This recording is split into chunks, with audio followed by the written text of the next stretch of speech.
Hi everyone, welcome back. Akhoisu ngasi se ibok amagi manakda chattoine buko. Ibok se chahi chama hela buko. Ado ai kem to budi leide. Ai pisa leijadabagi sangomga chap biscuit ka dang pure. Ado ibok to kem ta chaba su ngamdre hai buko sangom du zo chau yam da ba dugi macha oina lawre amul. Ado mayam chatlukhige. Ai ne soibane akhoi bibi ne khom chattoine. La. Tana. Yengo, sido yengo. Udre.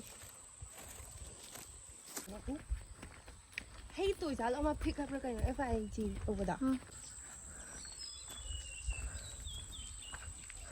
Có thử làm ai over mà.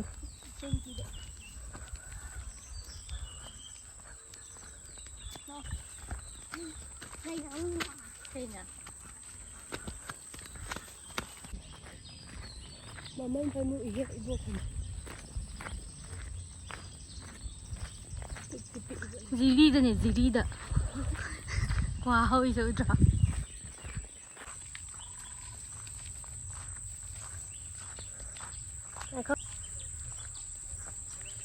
Hi, akhoi mafam yaure phajaka. Ibok se chahi chamaga ani muk sure ado magi leiriba phibam je sumaina leire kemta chaba khotpa ngamdre buko haidi takhairaga chaba natadi upai leite na haye hojik se na ba henjenbagi amushu tawre haye ado ai video se khara budi kuire aina namba adu shu upload tawbase aina khara thengdokhraba haitare aigi kari kaino tawringaida ado kauba khotpada kemta khumdre buko amu sumaina mamit kumba sumaina khara kitang pangthorokpa je natana Hauji iboki leiriba phibam je sumaina leiye atai sum kan khalakani di natte dana ko ibok se mama noina su yam luna na tawraga thame akhoi bok to sumaina leiramadi chahi chama sumaina shura adabane adum ahal oisalakpagi khut saje kitang sokpa yadabado adum green ka ba khangde hogai ba khangde sumaina tawbagi phibam ji yoraga leirame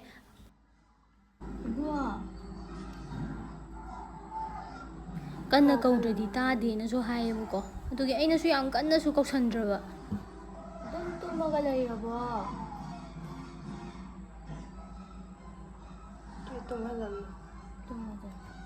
hadi akhoina su yam kanna tawraga hawdokdrebuko ahan noibagi adum kan sumai dum tumaga leibana tadi upai leitena mayam punsi je yam nungsidro khoi sumai loi tawrakhidoine sum chahi je amamam sum hapchalaga sumaina chahi matang se yodromaksu ado ibok hoi se japalan gumba chelakpa yawe hayabako adugi wari gaisidi ai adum ibok sigi hek machanupa ama aina mamhan haibado adudo oina punna tawraga video se namakanda oina upload tawjarage haidi ibogi wari sidi pakna ikhoidi khangdedana ko do mamhanadi ibokna dum libiramba wari mayam lei haye ado mamanga punna tawraga video oina namjarage mayam ingbro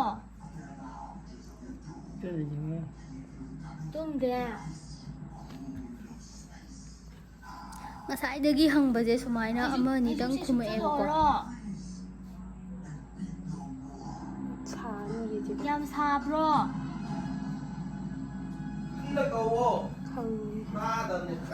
Cốt là chaba hao này. Mulakan chaba na hawida mulang da bay roman jakhise hayit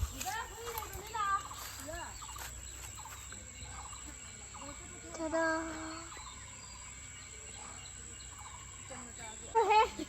tao sana cái tao vợ tao qua đi nghe cái tao bật nè thanh niên thì còn ổn thế rồi nó đi xuống chân cái đó làm miếng nó bàn rồi tada miếng ai phụ tôi dừng cho chắc thì là Thằng nghĩa thôi ba, mình là đi ngon sắc ngang rồi nè. Nang red color chai dudi. Tu macha je mo. Itu.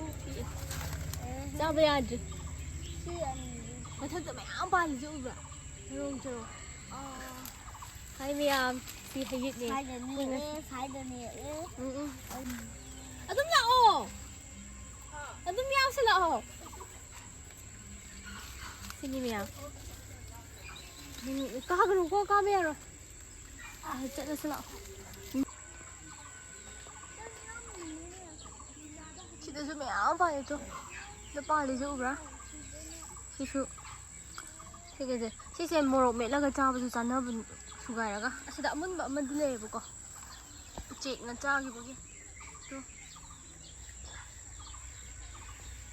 mayam aise ibok hoidagi halae aduga halakpase fajana video je sangna namaktrebo mathangi video da mamanna wari libagumado ibokna libiramba wari singdo mamandagi punna tawraga namaage mathangi video da dum ngaimina se mayam mathangdadi khangde adum video mathang thagalake aise hanangai thagalkadawdo video se adum aingonda farak ama taraga leibage aise video semjadabane bako ado Hojikte dum video khara semba hawraage aduga dum upload tawjarage mai pae hai jaina video je nakna namsan bugini ko asengbu su pae duisu adudi myam video je aigi kei nga yai ba khotpagi video mathang adum namjaraage aduga mathang gi amuna hojikse irang ju leibagi aise video su pangna thagattabako aduga ising echau gomba su akhoi chawbra khotbra kainaga hangakpado mem ising bodi chaw hodre ising chaw su ya hodre thabak to mathang ai dum video se namjarake aduga mayamna pamba video gumba su dum kari namba yai haido comment dum suggest tabiro ai su yanaba dum khara dum namjarake aise real food khatang chabagi challenge ama tawsira tawbane ado sida machandul haidi aina chaningadabado kama haigani marak ta packet achabot kum chaninga kadaba maleba adu thibong je warak pangam daba mayam ama yawri aduga sigi amot pase hojik onthok toine buko haidi repent tok chandoine angobana do mayam yingminarse aina semdoine ado khangde heigra heitabra khara di semba hawre kotai tairaga thabase fajana haitabage first round jidi sumai thare duga hojikina loirakpage aya sida phataba amugom pa sisina loirakpage lamna thamadi kisu tawdebako naksala kandadi khara masakse thi aina sangbai tabage this is my first time ne aina try tawbase aya sise khara machuje ko lamna yengbadadi yam phasareba nakna yengbadadi khara thijariba kumumo to tam yengbadi dum yadra asi rang thabaga hairabni mi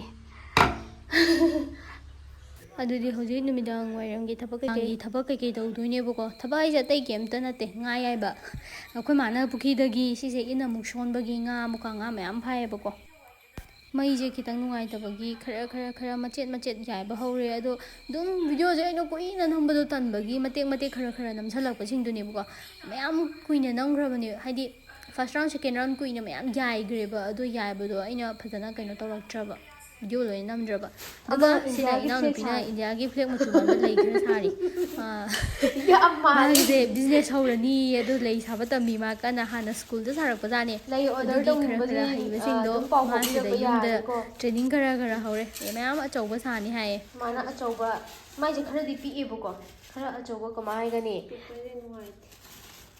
khara yumdaga khillaga chaura thamninga jingdi yan ado nangi je eigi mot di india gi flag ama de na tu wai sum try tawbani he ahan goina ahan bor jam haye adagi ye mai isarani du gift tawthokrani yona baga nate pithok ba na khanba mi ni ba ji pi ro he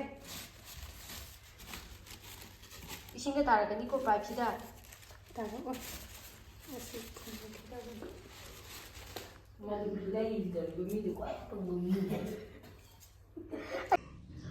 mathang video lo mukhi narse bye bye